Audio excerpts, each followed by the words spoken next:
Oh, ladies and gentlemen, boys and girls, Buckeye fans of all ages, we have been on a rather lengthy hiatus, if you would, but we are back. We're going to try to cover everything that we have missed in this 2-month span. We've got an absolute lengthy show to get to. We try not to make it too long, but we've got a plethora of topics to cover, and look who it is. Will's back. Well. Well, I said, look who it is to you first. Josh, it's been 2 months. I know we've all been busy. Tell us something fun you've done. Yeah. This is rather lengthy. Like, tell us like you went to the Mayo Clinic or something. Like, what did you do? You went to rehab. Dude, you know what? One weekend I did go down to that Universal Studios, that new park they got down there, Epic Universe. A buddy was taking his son for his 10-year birthday. And he was like, "Hey, we got space in our hotel if you want to go." And I was like, "There, dude." Yeah. I had the time off. Let's rock and roll, bro. So went down there for a weekend. Yeah. Well, you know, I'm kind of into the theme park stuff. I've never been down there. How long's the drive? Yeah. Oh no, I flew. Oh, did you? Okay. Flew. So it's what? A 2-hour flight. Yeah, I got some kind of cheap ass tickets on Frontier. You know, where as long as you just take a backpack, they don't try to fuck you, and you sit in the back. It's like the closer to the front, the more they charge you for some reason. You bring a backpack and you sit down and shut up. Yeah. Oh, for sure, bro. For sure, it's not the best experience, dude. Hell yeah. Man. What about you, bro?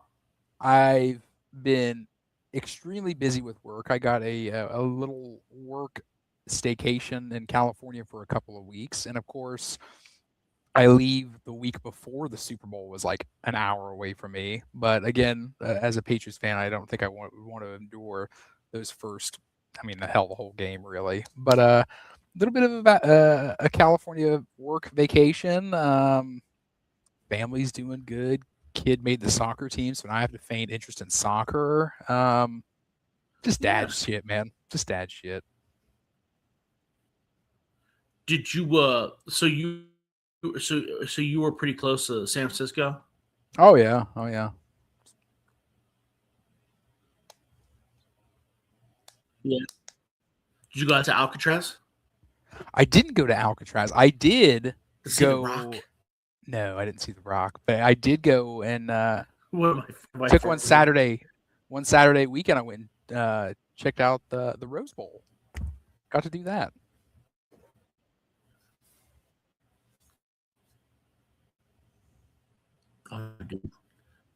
You are like super delayed on my end. I don't know if it's just me. Our first podcast back in 2 months, and the sound quality is horrible. Okay, so it isn't just me.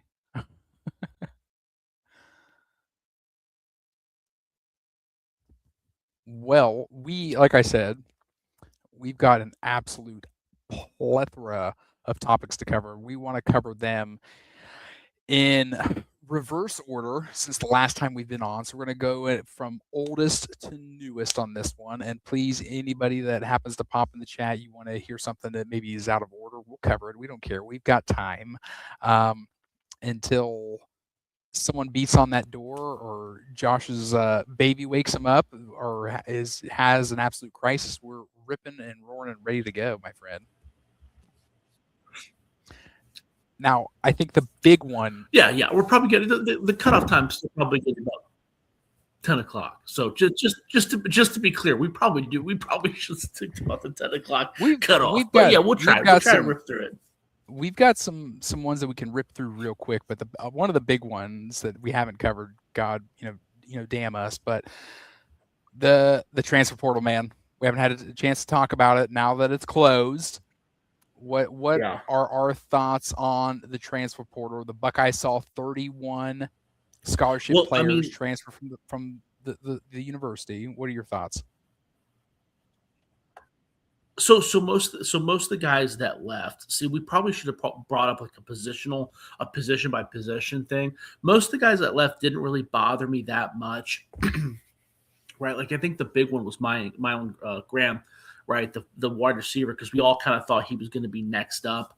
Yeah. But I'm not that depressed about it because he wasn't. I mean, this is a guy that got surpassed by David Adolph, right? He's going into what's going to be his third year. Ohio State's bringing in Chris Henry Jr., and my understanding is that they're paying Chris Henry Jr. a lot too, right? We're in the new age of college football where these guys know how much they're all getting paid. They're playing that comparison game. Well, hey, if that guy's getting paid more than me, he might see the field more than me. So I don't really blame him. Quincy Porter was the one that bummed me out because Quincy Porter, he was a true freshman. It was very clear that they wanted him to play. They were shoving him out there. He just didn't have the juice, right? He had a couple drop passes throughout the season. I was pretty bummed by that one. Bodpin Miller, that was a local kid, played quarterback in high school. And early enrollee that Heartline wanted to move to wide receiver, and he transferred out. And it's like, dude, what are you doing, man? Like, you've been here for 1 year. Where the fuck are you gonna go? What are you doing? Right. Who I'm trying to think of other guys. Fahim Delane is transferring to LSU. That was kind of a bummer. He's very young. You wanted to see him what he could do if he stuck it out. I was kind of bummed by Keenan Nelson Jr. entering the transfer portal, although that kind of sounds like Ohio State might have pushed him out. But he was kind of going to be one of the defensive backs. There's not a lot of leadership left there. They're going to be replacing a lot, so you kind of want that experienced guy in there. Trajan Odom, the defensive lineman, that's another guy who just got there, it feels like. I kind of get Joshua Mickens leaving. Malik Hartford leaving. That was one of the bigger ones that we knew immediately. As soon as he got usurped by McLean, we kind of knew, like, okay, he's gone, right? And then he took that red shirt. So I was okay with that. I was okay with CJ Hicks. We talked about that. Javen McFadden entered the portal. Justin Terry, the guy that they just got from West Virginia, went back into the portal. I thought that was kind of stupid. We kind of saw the writing on the wall with Tegra Shabola. I think that's going to probably hurt more than we think because, all it takes is one injury and that unit goes to shit, right? Aaron Scott Jr. and Bryce West, both those guys left. I think that was kind of shocking. Demarion Witten transferred to Maryland. I'm not really sure what the thought process was. James Peoples, we kind of thought that was going to come, but it's not like the running backs filled with a ton of depth, so that might end up hurting more than we think. Logan George is kind of a bummer. Didn't really do much when he got here. He's going to Washington. I didn't really give it much of a chance. Kind of knew Keenholz was going to leave, right? Sam William Dixon, he entered the portal last year and then came back. So him entering the portal this year is not a shock. Jelani Thurman, we kind of saw the writing on the wall, right? He was slowly getting replaced. Bryson Rogers was a little bit of a shocker, but not really. But that was kind of my thoughts on the guys leaving. All the guys coming in, there were a couple guys that excited me. I'm going through the list here. Hunter Welsing, the tight end from Northwestern, that was a guy who was a pretty major part of their offense a couple of years ago. Dealt with some injuries this past year, kind of got usurped. Earl Little Jr. started out his college career at Alabama, was like a 5-star guy, didn't play much, went to Florida State, did really well this past year. Herb Porter had some drama during the season. Maybe, I don't know. He was so young. It's hard. It's just hard to say. I would have liked them to try to press a little bit harder, but they didn't. James Smith is another guy from Alabama where I'm not going to act like he's a star, but he was a highly recruited guy. Maybe they're trying to think that maybe something can happen here. Cam Calhoun was a guy who had a really, I didn't like the addition. I don't like the guys that transfer 8 million times. Cam Calhoun is a guy who went to Michigan, Utah, Alabama, and now he's at Ohio State. Yeah. And he was he big spring game for Alabama, was playing a rotational role. I don't know. Maybe you can expect the same at Ohio State. Jacoby Jackson from Florida. This was another guy that was a highly recruited guy. I think he tore it up in the community college level, and then he signed on with Florida. Had a big game against like Texas, like his first year at Florida, and then kind of didn't do nothing else. He's a guy that's going to be in college at the ripe old age. He's been in college for like 7 years or something like that. Someone Google that, Right. but he was originally like in the 2020 class or some shit like that. Kyle Parker, I was another highly recruited guy. Cortez, the new wide receivers coach, Cortez Hankton, is that his name? Yes, Hankton. He he brought him in. Kyle Parker had some splash plays at LSU, highly recruited guy. I would expect him to play. Terry Moore was a guy who was fantastic at Duke 2 years ago. Yes. Had a serious injury last year. That was a guy that I was excited. That was a guy I circled. I think he's going to make a fucking impact if he's 100% healthy. More from Duke. There you go. Yeah, there you go. So yeah, so we talk about more. Devin McCune, he was UTSA's leading receiver the last 2 years. More of a speedster. Yeah. I don't know. One of those between him and Parker, one of those guys should be solid. Right. Mason Williams from OU, that guy was pretty okay, right? You're probably looking at maybe a slightly better version compared to what they got the last time they dipped into the Ohio tree. Justin Martin, the quarterback from Maryland, who was also originally committed to UCLA, that was another former like 4-star or 5-star guy. He actually signed a deal out of high school with like Panini or Leaf or something. Like that's how big of a stud he was supposed to be, and just nothing happened. I mean, I don't expect him to play. He's not going to take over for insane or anything, but it is interesting where it's like, oh, that guy was, I remember him in high school. I remember him being supposed to be the shit. Christian Allegro, fuck it, I think he's a stud. I think Allegro, he's a completely underrated guy. He was absolute stud of Wisconsin 2 years ago. Was very good this past, even while having his arm wrapped up in a fucking cast. So I fully expect that guy to be all Big Ten. John Walker was a freshman All-American at UCF. Both a couple of dose injuries.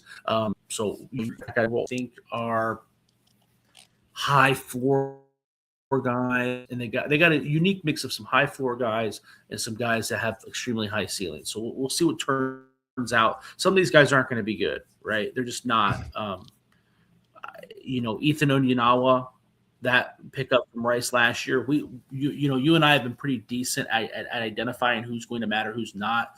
All these other Ohio State podcasts were stroking off Ethan Onyinawa.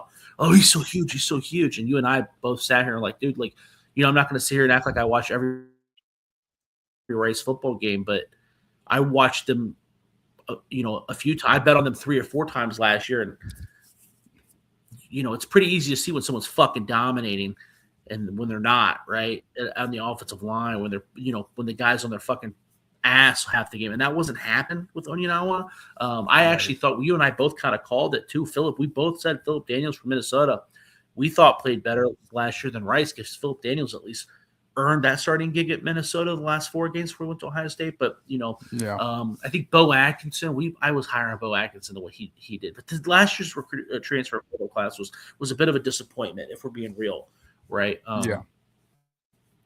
So I don't think it's going to be. I think it's going to be better than that class. No, I totally Where are you agree at? How do you feel? No, I agree with you. We'll get in a quick nutshell. Really, it sucks to see some of these guys go. Like you brought it up, it's tough to see Quincy Porter and Mylan Graham both go to Notre Dame. But again, hey, we've got guys coming in. You saw, like you said, Dave Adolph come in and take time away from him. You see Aaron Scott in a backfield that, we think a secondary that might be depleted go to Oregon. It sucks when you see them go to big time schools and people that you're going to see within the season or you're potentially see in the playoffs. But with the individuals coming in, I am excited for our 2 safeties, both Terry Moore, Earl Little Jr. Christian Allegro is in fact a stud. It was fun, even though in many losing efforts, watching him play with Wisconsin this last season. And everyone, like you said, everyone is super high on James Smith. I think you have a whole hell of a lot larger sample size and a lot more tape when it comes to Warusaw, so I'm excited for that as well. You hit the the nail on the head with Devin McCoon from UTSA. He's absolutely a speedster. He's a guy that he can jump in there and take some reps, get some slip screens, things like that, some jailhouse screens, what have you. That's kind of really his bag in a sense, just catch the ball and get upfield. I'm interested to see with 2 running backs opting to have off-season shoulder surgery, what this running back room looks like. And I like to see what Jacoby Jackson, transfer from Florida, fits into this Ohio State depth chart as well. We talked about the tight ends, of course, another Buckeye or another Bobcat from Ohio, and another tight end from Northwestern and Hunter Welshing. Now with the new offensive coordinator, which we'll talk about here. Yeah, Northwestern. New offensive coordinator coming in that we're going to talk about here very shortly. I think we can possibly anticipate seeing multiple tight end sets. So, and of course, I'd be remiss to say Connor Hawkins, kicker from Baylor. He's got a 50-yard make on some tape. That's something that's exciting for Buckeye fans as of late. So let's see how it shakes up. Yeah. It'll be interesting. Yeah, we'll definitely have to do a show too if we don't have time today, where we go through all the hires in the Big Ten, because there have been a shit ton. There's a lot of upheaval in the Big Ten. The Big Ten is the gap between the Big Ten and all the other conferences is I don't want to say it's huge, but like there's definitely a gap as far as like not just talent on the field, but the coaches that they're hiring. But we'll definitely get into that. Will mentions about the Michigan not losing more players. Man, they were kind of Michigan was a shit show, dude. Sharon Moore didn't really have the tightest ship. So you hire a guy named you hire. I think that's the big benefit to hiring someone like Whittingham. Chris and I kind of talked about how this hire didn't scare us or didn't impress us, but Whittingham steadies the ship, right? So he's your bridge guy. I think it's expected. Yep, he's absolutely your bridge guy. Next matter that we've missed, former Buckeye alum Mike Vrabel. He wins NFL Coach of the Year. Obviously, he comes in first year as the Patriots head coach. He leads the Pats to a 14-3 regular season record. He wins the AFC East title. He wins the AFC Championship in his first season with the franchise. Yes, they get absolutely manhandled up front in the Super Bowl, but Mike Vrabel, it's always good to see. I'm glad that you're back in winning fashion, and I'm glad to see you're back with the Patriots. Yeah, man, Mike Vrabel's a great coach, dude. It's crazy. I do think people. I was talking to a buddy the other day. He's like, I can't believe the Titans fired him. That was the stupidest thing that they've ever done. And it's like shit was kind of getting stale at the Titans. Remember, he wasn't seeing eye to eye with the GM. They were trading stars and shit. So it's like sometimes that happens, especially in the NFL, where like shit gets just stale. You kind of need a reality check. And I think Vrabel kind of got that when he took that little hiatus with the Browns as well, right? I think that helped him maybe become a more well-rounded coach, right? When you see the fucking shitstorm that's in Cleveland firsthand. But he's a great coach. I took the Patriots on the Super Bowl.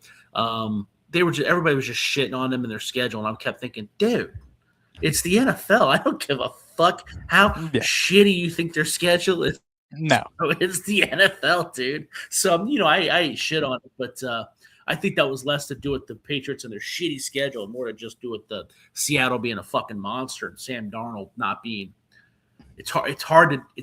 I love Sam Darnold. I compared him to Joe Montana coming out of college. I loved Sam Darnold, dude. I thought Darnold. I wanted the Browns to draft him in that draft class. I thought he was so fucking smooth. But dude, I mean, after watching what happened at the New Orleans, he's in San Francisco at one point.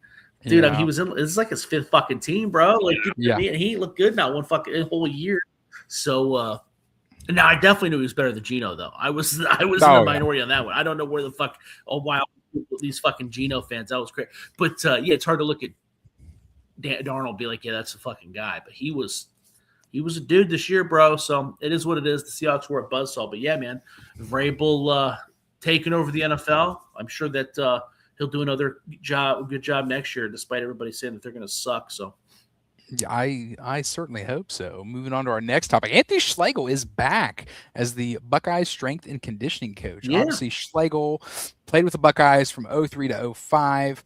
He was previously the assistant strength coach from 11 to 15. 2014, and then he stepped away in 15. He focused on running his football equipment company, The Difference USA. Then Schlegel went ahead, followed Urban Myers to the Jacksonville Jaguars for their strength and conditioning coach in 2021. He returned to the Buckeyes in a interim basis in 2024, and he temporarily was replaced because he had to step away due to I think it was like a shoulder surgery or a collarbone or something of the sort. But now Anthony Schlegel is back with the Buckeyes as their strength and conditioning coach. What are your thoughts? I think it's a good hire. I mean, that you want. This is one of those positions where it's like we don't really fully understand. I mean, I remember my strength and conditioning coach at Valpo, and he was very impactful on my life and how I live my life right now, right? So I think that's kind of – I think that, my time there were very few coaches that made an impact on me, and Bob did. He was so I think that's kind of what you're looking for, is a guy who just has a positive vibe that keeps you motivated, keeps you going. Obviously you want someone who has a plan, if that makes sense, right? Yeah. Like, our strength and conditioning coach, he had a plan, right? I didn't do the same stuff as a lineman, right? Right. So I don't think you want to go archaic with what's the BFS or DFS or whatever we fucking did in middle school and shit. Like, that's archaic stuff. Right.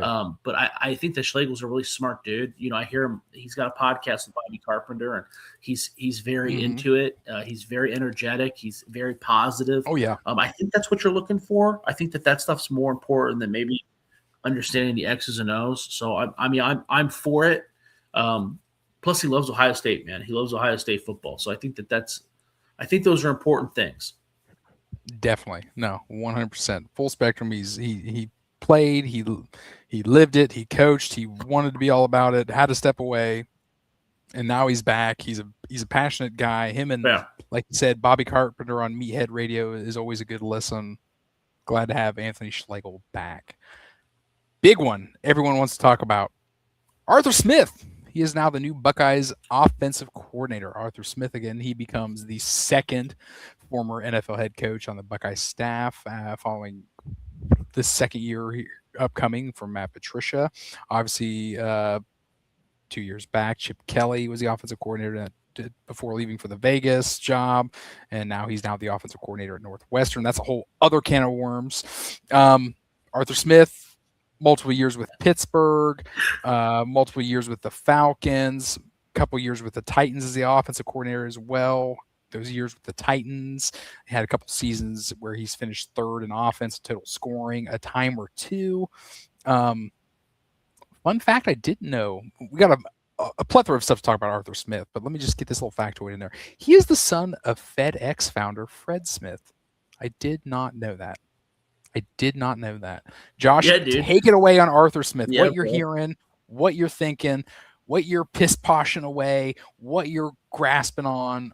What does Arthur Smith mean to the Buckeye program?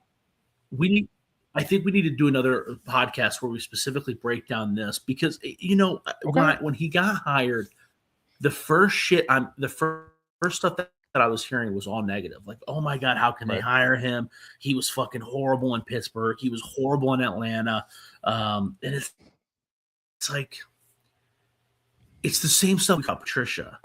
And it's like, guys, it's not the same First of all, he didn't do a piss poor job in Pittsburgh, right? Anybody who watches the Pittsburgh, I defy anybody who's not a Steelers fan to name 5 offensive starters on that team, right? You know what I mean? Like, there was fucking nothing to work with. And they went to the playoffs. Someone deserves some credit there. He was the head coach of the Atlanta Falcons. Like, we just did this shit, bro. It's a different fucking job, man. Like, you can't be pissed at someone because they had a job that's up here and they sucked at it, and then assume that that's going to mean that they're going to do shitty at this job, right? This job is theoretically it should be so much easier than anything he's handled in the NFL, right? It's just so simple. The negativity is so similar to what we heard about Matt Patricia, and it's so annoying. It's even when you talk about what have you done Titans, for me lately, time at the Titans, because that's kind of when he really, man, which is kind of fair when you're talking about a guy who's like, I don't know. I'm trying to thinking of an example when you're talking about the wide receivers coach from LSU that they hired. Okay, Payton, yep. if you want to talk about how he added more responsibility and LSU was worse, okay, fine. That's a fair argument, right? Because those jobs are similar. But Arthur Smith, he's in it. The NFL is nothing like college. It's not. The gap in talent is so fucking close right now. The only difference is you and I talked about how Matt Patricia is going to have a field day confusing these 18-year-old quarterbacks, and he fucking did. He fucking Agreed. did. Right? Like even Fernando Mendoza, that motherfucker got hit, dude. If it wasn't for Kenyatta Jackson getting held every fucking play, and maybe if Sayan could have done something on offense, we would have an entirely different conversation about Matt Patricia's defense. Now, Miami did fucking move the ball. I'm not going to sit here and act like Patricia's defense was flawless against Miami, but that game still pisses me off. But theoretically, you would think that it is going to be harder for Arthur Smith to adjust his game because there's not really a singular thing that you're trying to pick on or trick, right? But your job is in the NFL, the gap is so small, so you can't rely on your best playmaker, right? So you have to rely on all these, I don't know, all these pieces that lift your playmaker so that you're not 100% reliant. Like Derrick Henry. Derrick Henry is the perfect example, right? When he got to Tennessee, he found the perfect. Yeah, because when he got to Tennessee, they already had Derrick Henry, they already had Brian Tannehill, and they already had AJ Brown, right? Is that right? Or did they not have AJ? Yeah, they had AJ Brown. No, they did. And Derrick Henry had almost like 1,000 yards rushing under Arthur Smith, his first year or second year under Arthur Smith than he did like the year before. Like it was like the stats he put up the next year were insane, right? Right. And everybody's comments are like, well, he had Derrick Henry. Well, first of all, you don't think that Bo Jackson, maybe not Bo Jackson, but you don't think that Bo Jackson, the talent gap between Bo Jackson, the speed difference, the strength difference is going to be the same as Derrick Henry against your average NFL opponent, right? I mean, you know what I mean? Like, valid. What are we doing here? You don't think there's going to be some superstar that Ohio State has, Jeremiah Smith, that he's going to be able to exploit, right? So he had to have that role in Tennessee where you knew Derrick Henry was the focal point, but also you couldn't concentrate fully on him. And you had to get, and a lot of those guys, Ryan Tannehill went on to do fucking nothing after Arthur Smith. Arthur Smith, you look at some of the guys that he's made relevant to, Jonnu Smith, Cordero Patterson. There are pieces from his tenure, his offensive play calling days, where it's like, or Kenneth Gainwell this past year, where it's like, okay, he's able to isolate and pick out the best thing that guy does and put him in a position to succeed. So I had the one bad fucking hire. And I don't even fucking blame him for it because I felt like there was a lot of external pressure to hire that guy. We're talking about Kerry Combs, yes. Right? There was a lot of external pressure to hire Kerry Combs because it was, he's back on the market. He's back on the market, bring him back because he did such a good job at Ohio State under Urban Meyer. So I don't even fully blame Ryan Day for that. So I think that's going to be a good hire. I think it's going to be exactly like the Matt Patricia hire, where we're going to be super shocked. And the biggest issue with the Ohio State offense last year was tempo. We bitched about tempo constantly. We couldn't figure it out. Why are they slowing down? They're slowing down the game. Whoa, they're slowing down the game because they want to save these players for the playoffs. Ryan Day, he's thinking, no, dude. I think that they didn't know what the fuck they were doing. Okay, I don't think that Ryan Day was I don't think that Brian Hartline was a bad offensive coordinator, but I do think that he fucking sucked at that. He sucked at pacing. Ryan Day sucked at pacing. He's always had kind of an issue with that. I think that Arthur Smith is going to be able to be like, nah, dude, like this is if we are going to slow down the game, we're going to slow it down because we're bashing them in the fucking head with our run game, and I think that that's going to be beneficial. I think he's going to have a much better grasp of that, but we'll see. No, I like the point you made. We talk about the skill and the talent gaps between the NFL and college football, and he almost accentuates players and their abilities to do what they Yes. do very well. And that can only be multiplied exponentially in college football. And when you have a talent-rich offense like the Buckeyes do, and we assume the Buckeyes will, I hope it's going to pay dividends, and I think it is. I think it's a good hire as well. We will Yep. dedicate an episode breaking down Arthur Smith without question, because that is probably the biggest news of the Buckeye offseason thus far. Would you agree? Yeah, I think so. I think maybe not the biggest, but like definitely the most divisive. Like there's Right. people that flat out have fucking hate the hire. They have Right. flat out written off Ohio State. The mixture between Brian Hartline leaving and that being the replacement is the people have written them off. And I think that there's probably a happy medium. Maybe I'm not giving Brian Hartline enough credit. Brian Hartline was a great receiver or a great recruiter, great receivers coach. I don't think he was a bad offensive coordinator, but we got 1 year of a sample size, and the offense was not as good. Flat out, the offense Flat wasn't out. as good. So I think that there's a middle ground, and who's to say that the next person's not? Even if he's the best, even if Brian Hartline was the best offensive coordinator we've had ever, who's to say Arthur Smith isn't going to be better? You know what I mean? There's still you're at Ohio State. There's a good chance that whoever you get maybe is probably not going to be bad, right? You're taking a guy who's best. Who else do the Steelers have? Like fucking Adam Thielen and shit. Right. Yeah. Like, dude, what the fuck? What are we doing? Hey, like Jonnu Smith, Adam Thielen, and Kenneth Gainwell were like the studs in Pittsburgh with Right. Pat Fryermuth. It's like, bro, what the fuck are we doing, man? You don't think you can do some shit with Jeremiah Smith and Bo Jackson? Will chimes in. Do you think it was the Buckeyes' first choice? I don't. I think that there are probably tiers, right? I think he was in the first tier for sure. I think that Ryan Day probably had a tier of probably 4 or 5 guys. He's like, if I can get any of these guys, I'm happy. Or I want to interview these guys. And I'm sure some of those guys will end up being head coaches somewhere, or some of those guys didn't leave the NFL. Whatever it did, it landed on Smith. I do not think that this was a backup choice. I do think that this was a top of the line.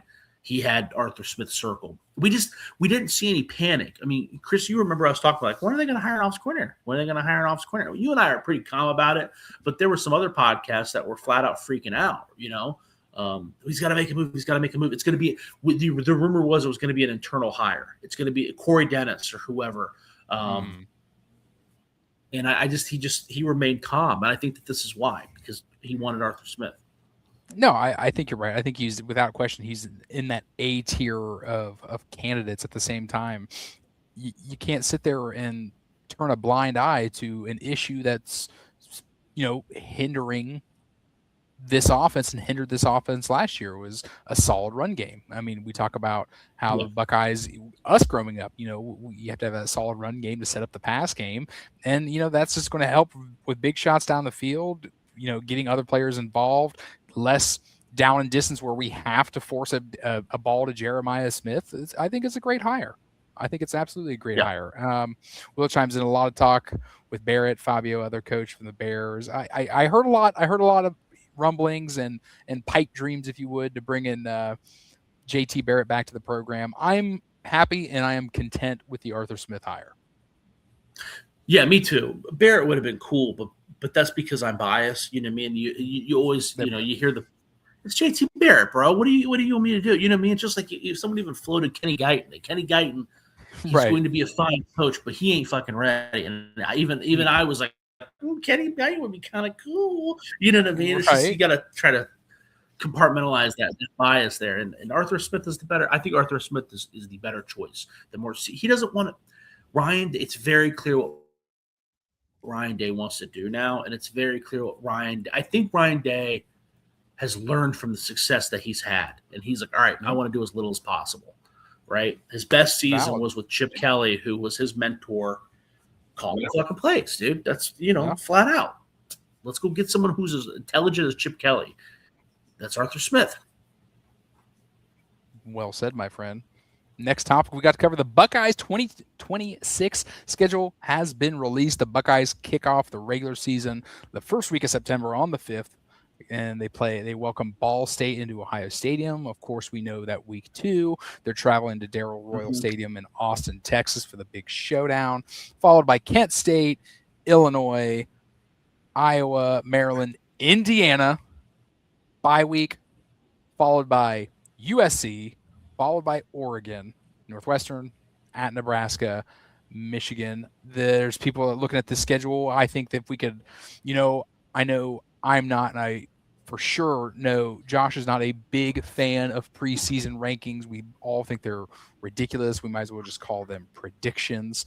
But there's a very good chance that the Buckeyes, who have heard nothing but soft schedules, they haven't played anybody. Just looking at Indiana, Texas, Oregon, Michigan, USC, Iowa alone, we're looking at what, 1, 2, 3, 4, 5, 6 teams that are going to be in the top 25 when it's all said and done, I think, my friend. Yeah, dude, maybe even more. I mean, there's some teams on here that were not scrubs. Okay, Kent State, they're fucking horrible. Don't get me wrong. Yes. But Carney, the new head coach there, I mean, they went from being like the worst college football program in the world, and now they're like, going to be they're going to be a bowl eligible MAC team. I really do believe that. I think Illinois is probably going to end the season ranked. They're very consistent. They always are.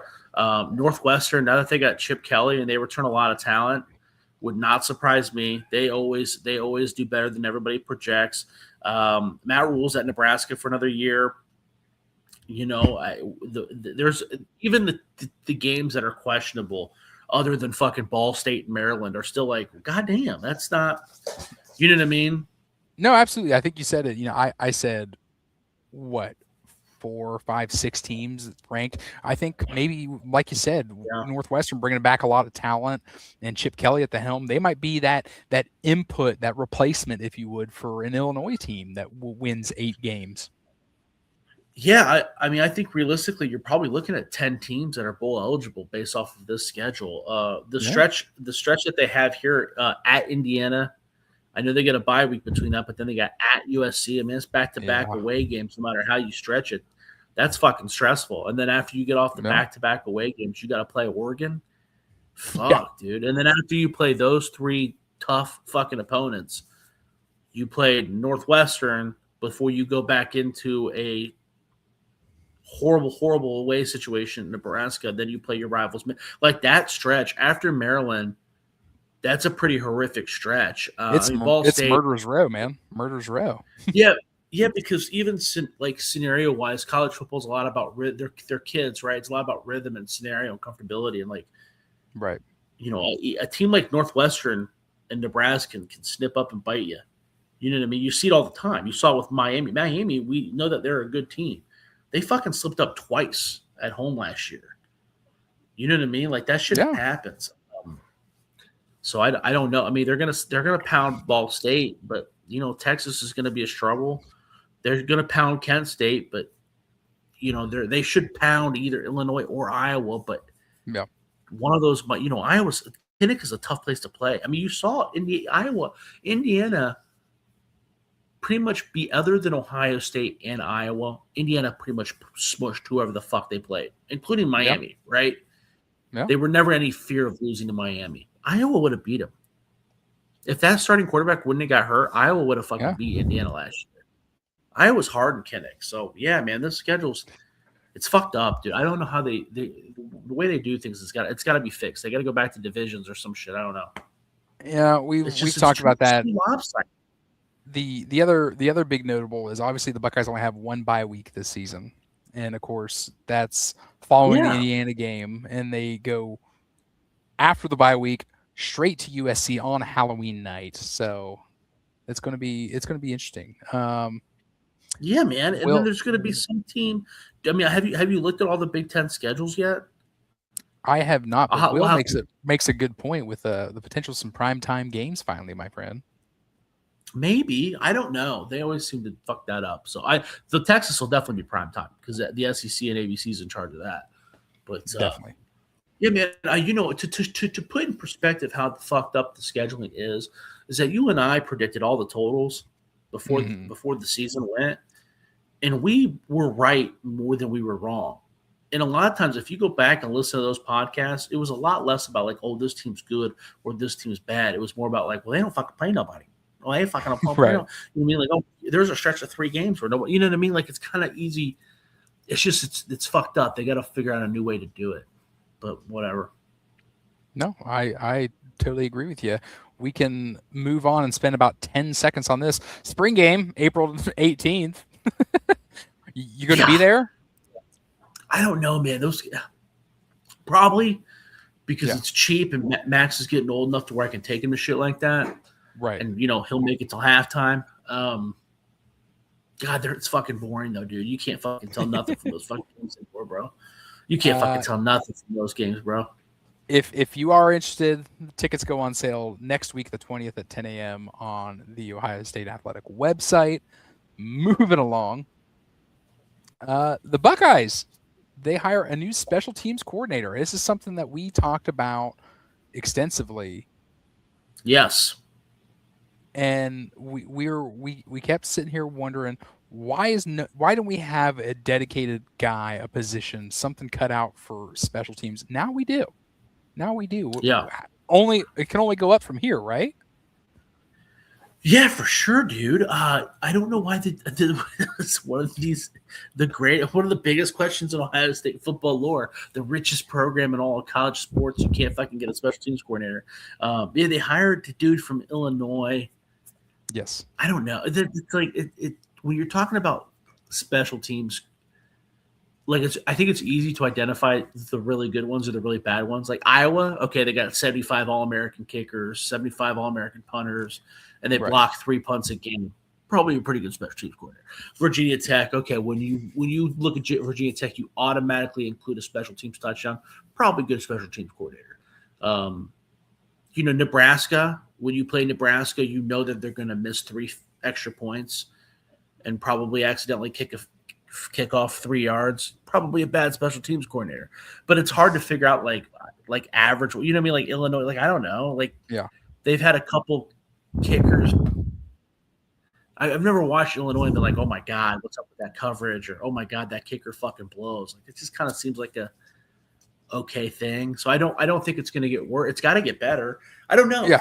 How do you judge? It's like judging a kicker and a punter. It's like, well, did he make the kick? He's a good kicker. You know what I mean? You know what I mean? It's hard. It's hard to like judge or contemplate. I think we can both can agree. It can only go up from here. Obviously, Disher, he Yeah. spent the last 3 seasons with the Fighting Illini, where they ranked 30th in special teams plus in 2025 and 16th in 2024. Obviously, they had the good kicker the last couple years, David Olano. Kicked him over like 85% accuracy, obviously. And one note, Illinois obviously led the nation in blocked kicks and punts with 7 total in 2023. That's something. Um, See, I did not know that. yeah, he was also the special teams coordinator and the quality control coach at Georgia in 2021 on that national championship team, and the special teams coordinator at Sam Houston State, Toledo, and Louisiana. So, hey, it can only go up from here. Yeah. See, like the Toledo thing. That would be an interesting thing to go look at too, because I know that back in the day, Toledo, you could basically account for block punts and kicks in every game. Like Toledo was, so I don't know. Jordan Hard, you're getting. I don't know. I don't know. Yeah, it'll be interesting. Like you said, it can only go up from here. It can only go from here. Agreed. Speaking of only going up, Jackson Smith and Jigba a couple weeks back was named the NFL Offensive Player of the Year, my friend.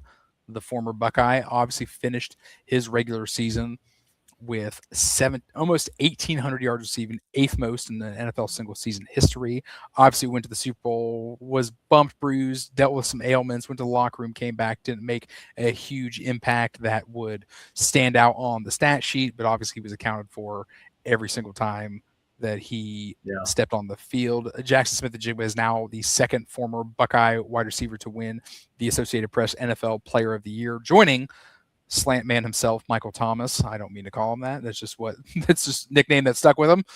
But of course, in that year, Michael Thomas won Offensive Player of the Year. He caught 149 balls, which is still hard to fathom to me in the NFL, including his 2 playoff games that they Yeah. played before the Super Bowl, he caught 132 passes, 1,900 yards, and 12 touchdowns in 19 total games. What a year from Jackson Smith and Jigba. We all expected it, right? Dude, Jackson Smith and Jigba's a fucking stud, dude. We kind of, he's always been. It sucks that he got hurt that last year, man, because Yeah. he's just an absolute stud. We knew he was a stud. Ohio State fans when the Seahawks when they moved off of DK Metcalf and who Right. was and Golden Tate and all those, not Yep. Golden Tate, Jesus Christ, dating myself, Tyler Lockett, and all those Tyler guys. Lockett, Everybody was yep. kind of like, well, are the Seahawks gonna fucking fold? But we Ohio State fans kind of knew, like, dude, JSN ain't no fucking joke, bro. So yeah, man, this doesn't surprise me. I honestly am. I don't really think about JSN much. The guy I kind of think about that I'm always kind of like Googling and shit and just kind of checking up on is Marvin Harrison, because he's so close to being a bust. And it's like, bro, fuck. Come on. Like, you know what I mean? That hurts, man. You know what I mean? So, Right. Yeah, good for JSN, man. That's great. Will says, "Come on, Josh, bring the baby. We'll tailgate." Dude, come out to those Columbus Aviators games, baby. Oh, good call. Who are you taking? You taking JSN? You taking Jeremiah Smith? Right now, or like in their prime, or like predictive? Right now, I'm taking JSN. Oh yeah, JSN. I'm taking JSN. No question right now. If you're asking me if I'm taking JSN his last year in college or Jeremiah's last year in college, who are you taking? Cut out. NFL, I'm taking JSN. He's got the ability to play inside, outside. They cater so many schemes to him very well. The college, obviously, I wanted that last year of JSN was very disappointing. We knew he wasn't 100%. Every game we're like, he's probably not playing. When we're starting to do that, like he's probably not playing. He's probably not playing. Oh, he's out there, he's probably gonna play a snap or two. That's kind of how it was. But extremely happy for JSN. Yeah. Yeah, man. But you're splitting hairs, but dude, yeah, JSN, dude. I mean, he's just so fucking smooth.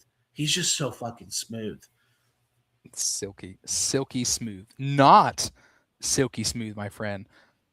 Former Buckeye captain and national champion Darren Lee arrested for first-degree murder. This was on the 6th of February, so this was 2 weeks ago. According to Hamilton County sheriffs, deputies have arrested Darren Lee on Thursday, the week of the 6th, finding his girlfriend dead inside their home. He's been charged with first-degree murder and obviously also tampering with evidence. The victim's identity is being withheld pending notification of next of kin that has been identified that it was his girlfriend. Lee told deputies that he found her unconscious on the couch and she believed she had fallen in the showers, but the investigator said the amount of blood and location of blood did not match Lee's explanation. Cleaning supplies were also found in abnormal places. Lee also had injuries consistent with a physical struggle, injuries to his face, hands, and chest. With that being said, when investigators arrived on the scene, they documented multiple injuries to the victim, including a suspected stab wound to her abdomen, severe bruising of her head, eyes, and on her arms and torso, and also what appeared to be a human bite mark on her shoulder. Oof. Yeah, man. I tutored Darren back in college. I liked him. He played quarterback. He was one of those guys I got to see in high school too. He was at New Albany. Man, I want to say he played. That wouldn't have been Sam Howell. I don't remember. It was one of those fucking guys that went to North Carolina that was from Ohio. But yeah, and he went to Ohio State. He fought really hard, was just very, very determined, worked very hard to be where he was. Now, with that said, he did not shine at Ohio State due to his intelligence.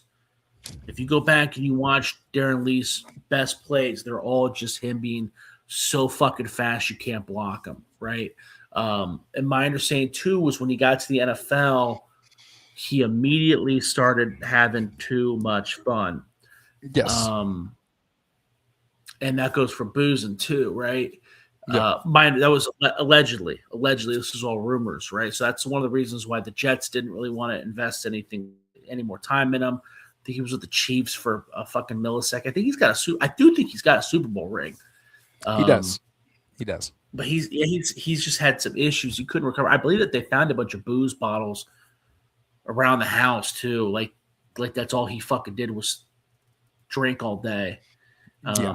Yeah, he was a first round pick, Will. Yeah, I mean you're right. He was linebacker for the Buckeyes national championship team in 2014. First round draft pick to the Jets. Spent 5 years in the league. Went from the Jets, Kansas City, took a stop there, got a ring, and the Bills. Like you said, you were talking about possible issues. He was in 2023. He was arrested for domestic violence and 2 counts of assault.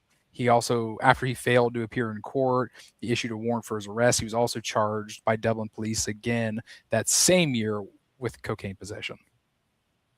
Now, and I want to be very clear too. We're talking about Darren Lee because he played Ohio State, and I'm talking about him like I know I said it's a shame, but he's a piece of shit.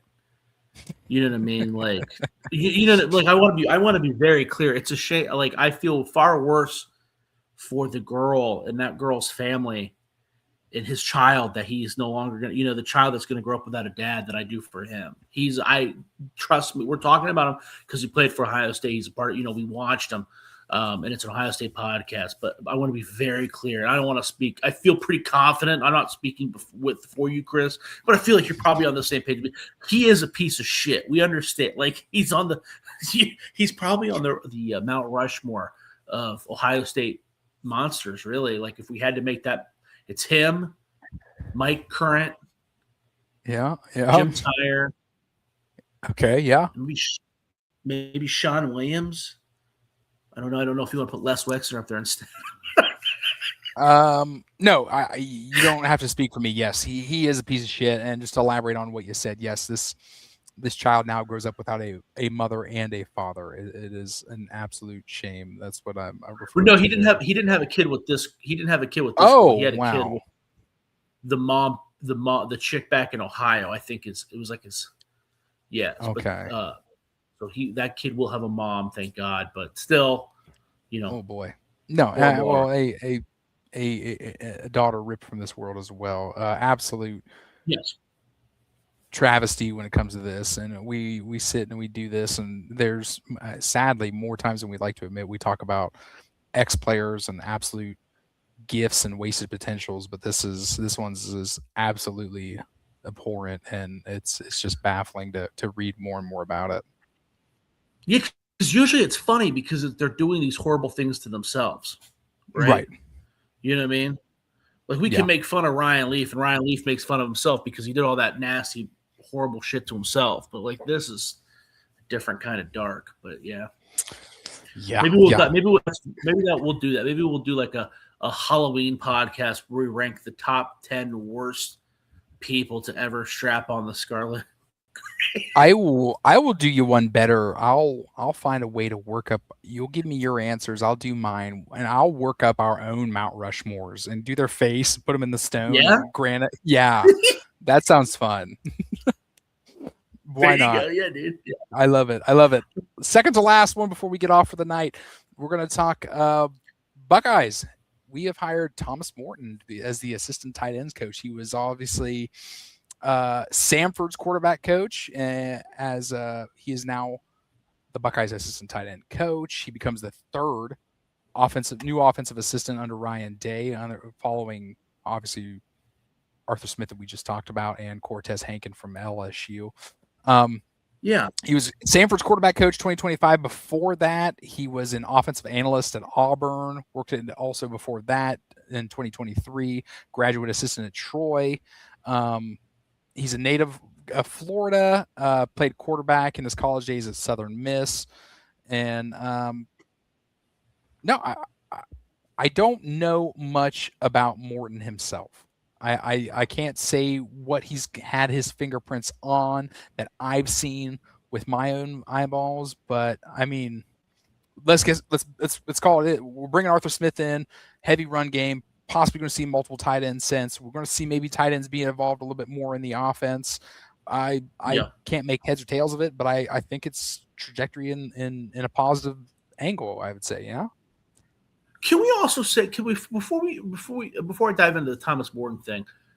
I've heard a lot of people say that too, like, oh, we're going to use so many tight ends under Arthur Smith. He loves tight ends, and I'm thinking, we used so many fucking tight ends this past year. We were in, we were in 12 set constantly. We always had two tight ends on the field. It was frustrating because we would have two tight ends on the field, and then we Right. have one at fullback. We would have played like we had tight ends out there constantly, and then we had a quarterback who couldn't hit the fucking seam. It was his only weakness. He couldn't hit the fucking seam to any of the fucking tight ends were out there. Right. Like, so I don't know. Everybody keeps bringing it up, but yeah, I don't know enough about Thomas More. Man, I do the same thing I do with every fucking coaching hire. I go back, I look at where they've stopped, and I look at, like, okay, are there any players on that roster that I recognize? Are there any key statistics that I should look at? Was he promoted? Who else is in that coaching tree? You just try to evaluate from there, right? Like, that's one of the reasons why I like the Cortez Hankton, right? Because you can make a million excuses. He sent 10 guys. That's what I'm trying to do. I'm trying to make excuses for the hire. Ignore the bad things and look at the good things, right? That's what was easy to do with Cortez Hankton, because there was 10 fucking guys that went in the first round that were under recruited, that he was responsible for. He got promoted 1,000 times. He was a part of an offense that was extremely explosive, had a Heisman Trophy winner, yada, yada, yada. Morton comes from Sanford is ass, right? And hasn't Sanford been ass for a few years too? Yes. Didn't their head coach get fired? Yeah, I think you're right. So it's like, I don't know. And that was the only meaningful job he had, because before that he was assistants, right? At Sanford's the only job where he was like, okay, this is your job. You're responsible for these people. You're responsible for the development of these quarterbacks. So that's the only job he's had. It's unfair. It's unfair, but it's all I have. There's nothing that I can pull to make me excited about this hire. You see anything? There's definitely, I should have given more time into this Thomas Morton hiring. I think I have to do some of my white girl internet sleuthing, but I will get back to you on this one. Yeah, because I know that Donovan is relatively tight with the Sanford program, because he used to help out with the right Charleston. And Sanford's always fucking ass. Speaking of Donovan too, by the way, shout out for the Inside India. I guess Julian Sayin got dumped like the 2 days before the Big Ten championship game, and it kind of fucked with his head. So didn't know that. I didn't know that. That was new information for me. So where Donovan, look at that. He could have saved us a little bit, but Donovan is just in the shadows somewhere. Right? Who is she dumping? Julian Sayin. This ain't like the old days. Julian Sayin's a millionaire, dude. I guess she goes to Arizona State. She dumped him for some baseball player, I guess. I don't fucking know, but what is it they say? What is it they said in TED? He's like, "Oh, I went to Arizona State." He's like, "Oh, you mean HPPU?" So, oh goodness, last piece of screwed up. Last piece we're going to cover, Buckeyes. We're already looking ahead because it's February. We're looking ahead to the combine coming up here very, very soon. Obviously, 11 members of the 2025 football team have been invited to the 2026 NFL Scouting Combine. This includes the usuals: C.J. Dawson, Carnell Tate, Will Kazmarek, Max Clare, Caden Curry, Caden McDonald, Aver Reese, Sonny Styles, Davis Igbinosa, Lorenzo Styles Jr., and All-American safety Caleb Downs. This is the third most invitations by any school, only behind Texas A&M with 13 and Alabama with 12. And combine kicks off Thursday in 2 weeks, the 26th. I'm sure you can catch all that on the NFL Network. That'll be fun to watch. It's always fun to listen to whatever coaches they get in there to tell their stories and bull jive and what have you. But this is going to be another episode as well. But I'm just going to prod you, Josh. How many Buckeyes do we got in the top 10 this year? Dude, I don't know. I'm looking. So you got Arvell Reese for sure, right? Well, maybe not for sure, but I mean, because remember they could get stoned with a gas mask on. They could, Right. steal a car. But Arvell Reese is going to get drafted high. Caleb Downs is going to get drafted high. Carnell Tate's going to get drafted high. Sonny Styles is going to get drafted high. Kay McDonald's going to get drafted high. So I think those five guys. We're talking 5 in the first round. How many are we talking in the top 10? I don't think that all 5 of those guys go in the top 10, but I do think that all 5 of those guys do have a chance. No? Yes. Wholeheartedly agree. All five go in the first round. Yes, all 5 go in the first round. I think there's absolutely no way 3 of them don't go in the top 10. I really listen, dude. I think that there's a chance that 3 of them go in the top 5. Because you got Fernando Mendoza, which we don't know if he's going to go number 1, right? The new Raiders got a new coach, but we'll see what they do. Maybe he wants to press through. All I'm saying is Caleb Downs. We don't know if he's not the number 1 pick. We just fucking don't. But he's the number non-quarterback. He's off the fucking board, right? Right. Arvell Reese is the number 1 pass rusher, linebacker hybrid at the Abdul Carters of last year. That guy's going top 5. That guy might be going top 3. And then you got Carnell Tate. That's the best wide receiver by a pretty wide margin. You got him and then Jordan Tyson. Yeah. I don't know how those guys don't go top 5.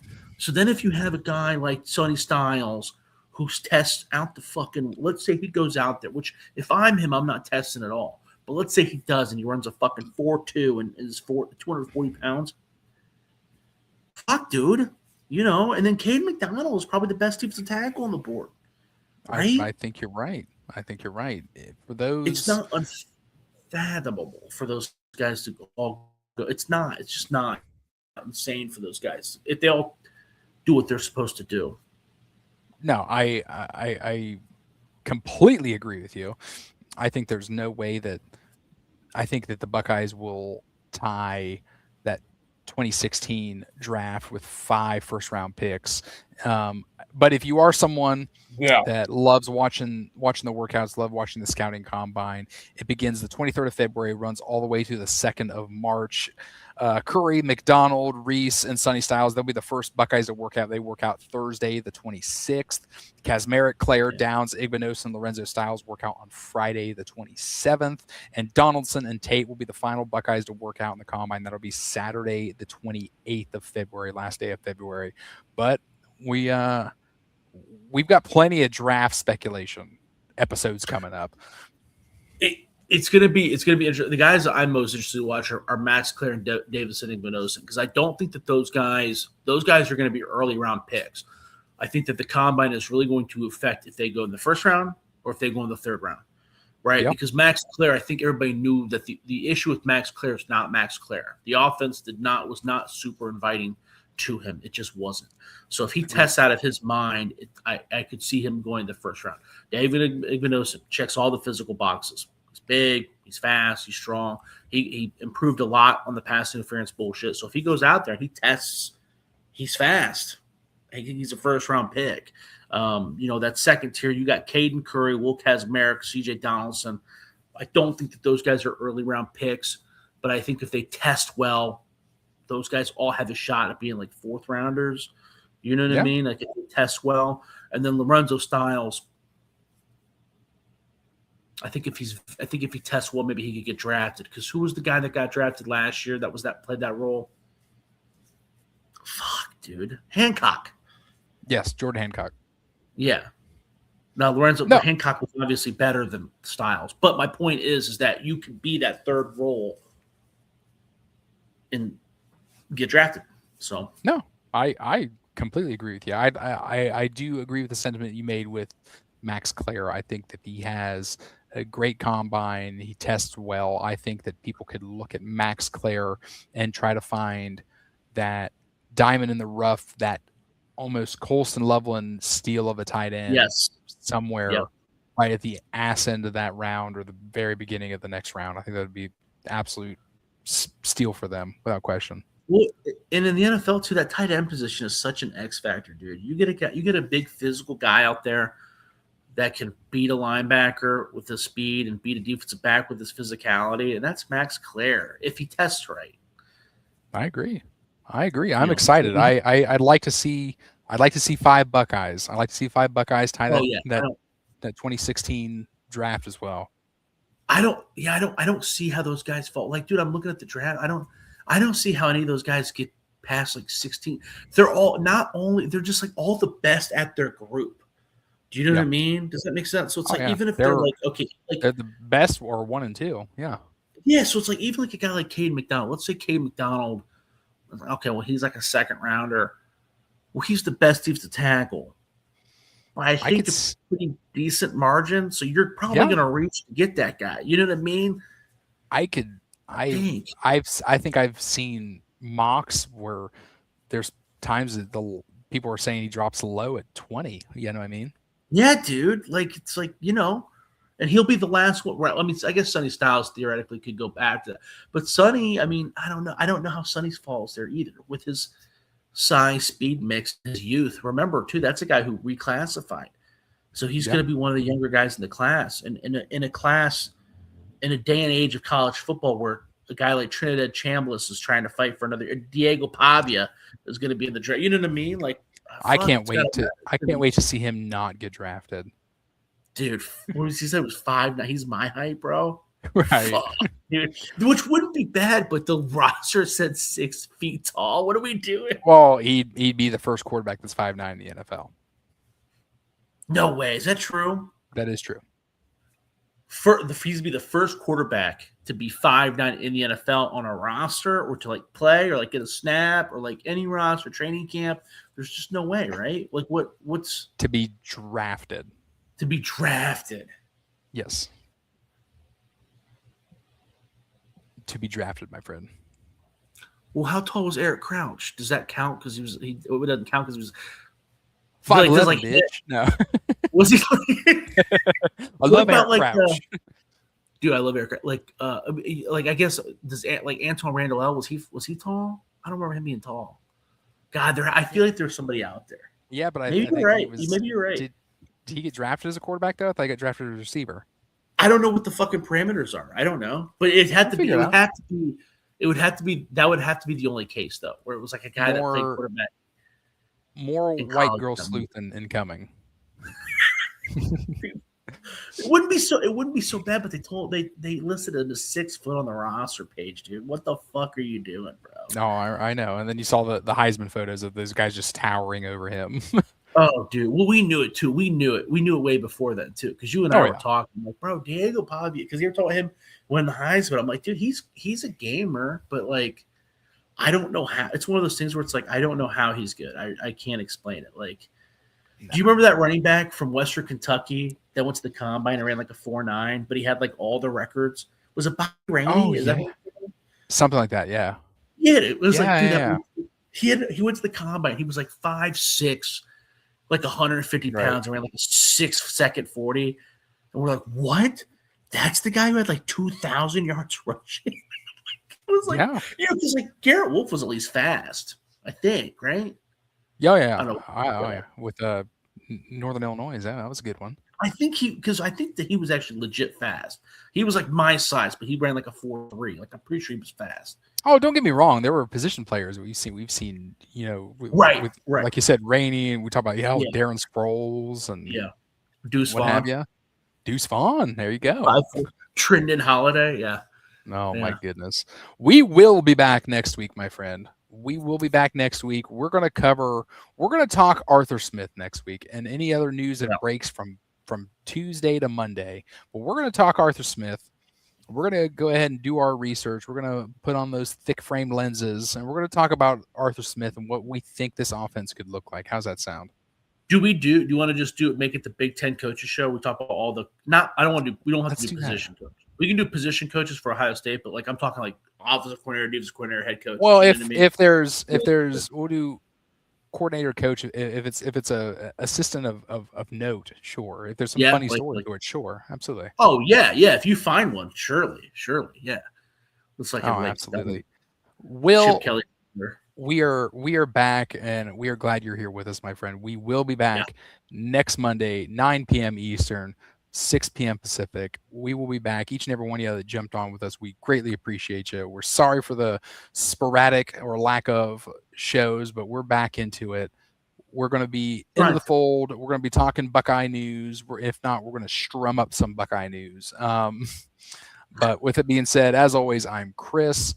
To my left, my hetero life mate, Josh. Obviously, I didn't introduce him to begin with, but you know who he is. We love each and every one of y'all. We'll be back next week. And of course, as always, go Bucks.